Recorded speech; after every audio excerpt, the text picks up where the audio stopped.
사도 바울은 로마서 13장 14절에서 이런 말씀을 권하고 있습니다. 오직 주 예수 그리스도로 옷 입고 정욕을 위하여 육신의 일을 도모하지 말라.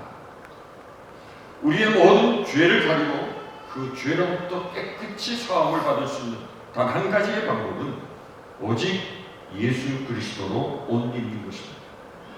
무화과에 풀어두지 않습니다. 내가 의를 행한다고 하지만 사람의 의는 더러운 옷과 같습니다. 그런데 오늘 본문에 기록된 이 아담의 행위를 보십시오. 벗어서 두려워하였다고 했습니다. 이것은 어떤 의미에서 인간이 느끼는 절망의 상태를 의미하는 말씀입니다. 수치감이 뒤섞인 두려움이었습니다. 가장 적합한 표현은 아마 죄책감이라고 말할 수 있을 것입니다. 하나님을 더 이상 볼 면목이 없는, 이제는 하나님의 저주와 심판을 피할 수 없다는 것을 깨달은 이후에 그 마음에 생겨난 두려움이었습니다. 인간이 하나님과 더불어 화목하기까지 이 두려움은 절망이라고 하는 것의 또 다른 모습이라고 말할 수 있습니다. 오늘 보면 10절을 보시면 이르되 내가 동산에서 하나님의 소리를 듣고 내가 벗었으므로 두려워하여 숨었나니, 자신들이 벗었으므로 수치가 드러날까 두려워했다는 것입니다. 여러분, 죄를 지은 인간의 특성은 두려움입니다.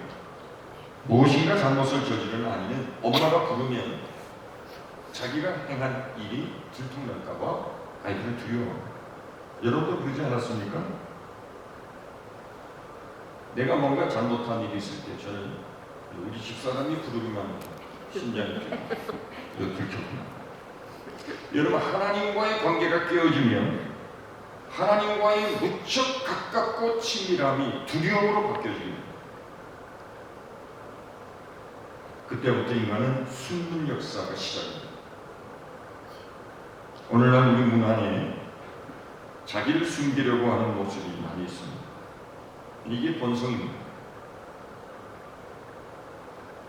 숨으려고 하는 곳이 어디입니까? 주로 안 보이는 곳입니다. 은밀한 곳입니다. 어두운 곳입니다. 그래야 드러나지 않기 때문입니다. 밀폐된 세계를 만납니다.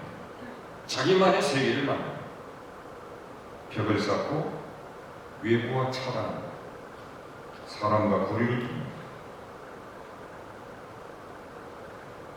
그때부터 스스로 소외감을 느끼기 시작합니다. 인간은 이렇게 죄를 지으며 무엇인가로부터 피하고 숨으려고 하는 본능적인 행동을 하게 됩니다. 이것이 죄인의 속성입니다. 들키면 죽는 줄 압니다. 그래서 자꾸 감추려고 합니다. 오늘 8절에 있는 말씀을 보십시오. 그들이 그날 바람이 불 때 동산에 거니시는 여호와 하나님의 소리를 듣고 아담과 그의 아내가 여호와 하나님의 낯을 피하여 동산나무 사이에 숨었다고 했습니다. 동산나무 사이에 숨었습니다. 그늘이 생겼겠죠. 그런데 그 동산이 어떤 동산입니까? 하나님이 만들어 놓으신 에덴 동산입니다. 다시 말하면 하나님의 주 무대입니다. 하나님이 항상 거니시듯이 그 동산에 늘 함께 하시는 아담과의 만남의 장소였습니다. 동산의 주인이 하나님이시고 그분은 동산 사이에 거닐고 계셨습니다. 하나님의 임재가 가득한 곳이었습니다. 본문 8절에 하나님을 동산에 거니시는 여호와 하나님이라고 표현하지 않았습니까? 하와는 그 동산에 숨으려고 했지만 하나님의 눈길을 피할 수 있겠습니까? 요즘 인공위성 추적장치가 매우 발달이 되었습니다. 며칠 전에 이란 혁명수비대 정예부대 쿠드스군의 가셈 솔레이마니라고 하는 사령관이 미국의 드론 공습으로 사망했습니다. 뉴욕타임즈는 솔레이마니를 공격한 드론, 여기 닌자 폭탄을 탑재해서 솔레이마니를 저격했다. 그런데 이 무인 드론은 미 본토에서 조종을 할 수 있다. 인공위성을 통해서 다 보고 그가 어디로 가는지, 어느 터에 가는지, 어디로 향하는지 추적해서 그곳에 있는 사람을 식별하여 공격할 수 있는 능력을 가진 드론이라고. 그러니까 적국의 요인을 아주 핀셋처럼 꼭 집어서 그 사람만 공격해 죽일 수 있는 매우 정밀한 드론이라고 합니다. 세상이 이렇게 발달했어요. 하물며 하나님의 추적하심이 이것과 비할 수 있겠습니까? 이 세상에 하나님의 눈을 피할 곳이 어디 있겠습니까? 그래서 이미 구약시대부터도 시편 139편 10절부터 이런 말씀을 기록하고 있습니다. 내가 주의 영을 떠나 어디로 가나 주의 앞에서 어디로 피하리까?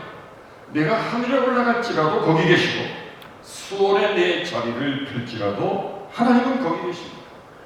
내가 새벽 날개를 치며 바다 끝에 가서 거주할지라도 거기서도 주의 손이 나를 인도하시니 주의 오른손이 나를 붙드시리니 이렇게 고백하고 있습니다. 다시 말해 하나님으로부터 숨을 곳도 피할 곳도 없다는 것입니다. 하나님은 어디에서나 존재하시는 분이십니다. 요나서 1장 3절을 보시면 우리가 잘 아는 요나의 이야기가 있습니다. 하나님께서 니느웨로 가서 하나님의 말씀을 전하라고 했는데 요나가 하나님의 말씀을 정면으로 거절합니다. 그리고 하나님의 얼굴을 피해서 다시스로 갑니다. 요나서 1장 3절에 요나가 여호와의 얼굴을 피하려고 일어나 다시스로 도망하려 하여 욥바로 내려갔더니 마침 다시스로 가는 배를 만나자 여호와의 얼굴을 피하여 그들과 함께 다시스로 가려고 배 삭을 주고 배에 올랐다. 이렇게 기록하고 있습니다. 하나님의 얼굴을 피해서 도망하려고 했습니다. 그런데 배를 타자마자 갑자기 광풍이 납니다. 배가 뒤집을 것 같습니다. 뱃사람들은 이 멈출 줄 모르는 광풍에 누군가 이 풍랑의 원인을 제공한 사람이 이 배에 타고 있다. 그래서 제비를 뽑았습니다. 정확하게 요나가 걸렸습니다. 하나님께서 이 요나를 꼭 집어서 색출해내신 것입니다. 요나의 도피는 허망하게 끝이 났습니다. 인간은 끊임없이 숨으려고 합니다. 그리고 하나님은 언제나 어김없이 찾아내십니다. 다윗도 왕궁에서 죄를 짓고 그 죄를 완전히 숨겨진 사건이라고 생각했습니다. 그런데 1년 후에 하나님은 정확하게 나단 선지자를 다윗에게 보내셨습니다. 여러분 성경을 보시면 다윗이 얼마나 철저하게 자신의 죄를 은폐하려고 했습니다. 우리아를 죽이면서까지 마치 전쟁에서 전사하는 것처럼 완벽한 계획을 준비하고 실행에 옮겼습니다. 그러나 하나님의 마음을 속일 수는 없었습니다. 하나님이 드러내실 때 모든 사람 앞에 그가 행한 죄가 드러나게 되었습니다. 사람은 죄를 지을 때 순간적으로 착각을 합니다. 숨길 수 있을 것이라고 생각합니다. 들키지 않을 것이라고 생각합니다. 혹 세상에는 드러나지 않을 죄가 있을지 몰라도 하나님의 심판 앞에 드러나지 않는 죄가 있을까요? 하나님은 우리 마음속에 있는 우리의 깊은 생각, 그 생각의 동기까지도 살피시는 하나님이십니다. 오늘 본문 9절을 보시면 여호와 하나님이 아담을 부르시며 그에게 이르시되 내가 어디 있느냐 그렇게 말씀하셨습니다. 숨어있는 아담을 찾아오셨습니다. 여러분 잘 아시는 대로 아담이라고 하는 뜻은 사람이라고 하는 뜻입니다. 이 말을 아담이라고 생각하지 마시고 모든 인간들을 향하여 부르시는 하나님의 음성이라고 생각해 보십시오. 사람, 내가 어디에 있냐? 죄를 지은 인간이 하나님께 가서 용서를 구해야 하는 것이 마땅한 도리지만 죄를 지은 인간은 스스로 하나님 앞에 결코 나서지 않습니다. 놀랍게도 하나님이 사람을 찾아오십니다. 죄인이 하나님을 찾아야 하지만 죄인은 결코 하나님을 찾지 않습니다. 그래서 하나님이 죄인을 찾아오시는 거예요. 그래서 예수님이 이 땅에 오신 것입니다. 아담아, 네가 어디 있느냐? 이 질문은 아주 놀라운 질문입니다. 하나님이 어디에 숨어 있는지 그 장소를 몰라서 이렇게 말씀하셨을까요? 장소에 대한 문제가 아닙니다. 인간의 존재론적인 질문. 도대체 네가 어디냐? 내가 왜 지금 거기 숨어 있느냐? 너의 지금 행동이 정상이라고 생각하니? 숨어 있으니 행복하니? 편안해? 좋아? 언제까지 그렇게 살 수 있을 것이라고 생각하니? 지금 하나님은 이렇게 아담에게 찾아오셨습니다. 내가 누구인지, 내가 어디로부터 왔는지, 내가 어디를 향해 가고 있는 인생인지, 내가 왜 살아야 하는지, 하나님이 나를 왜 불러주셨는지, 이런 것들에 대한 대답을 잃어버리고 살아가는 인생들을 하나님은 오늘도 찾으십니다. 여러분, 올 한 해 우리는 무엇을 위해 사시겠습니까? 우리는 왜, 또 어디를 향해 가고 있습니까? 우리는 어떻게 하나님 앞에 올 한 해를 살아야 될까요? 아담에게 하신 질문을 오늘 우리에게 하나님은 동일하게 하실 것입니다. 이 질문을 피할 수 없습니다. 우리의 삶은 마치 여행과 같습니다. 길 위에 서 있는 것입니다. 가는 길이 어디인지 그 목적지를 아는 사람은 그 여행이 즐겁습니다. 그러나 목적지가 분명하지 않은 삶을 살아가는 것은 여행이 아니고 방황입니다. 결국 허무한 것으로 끝나고 말 것입니다.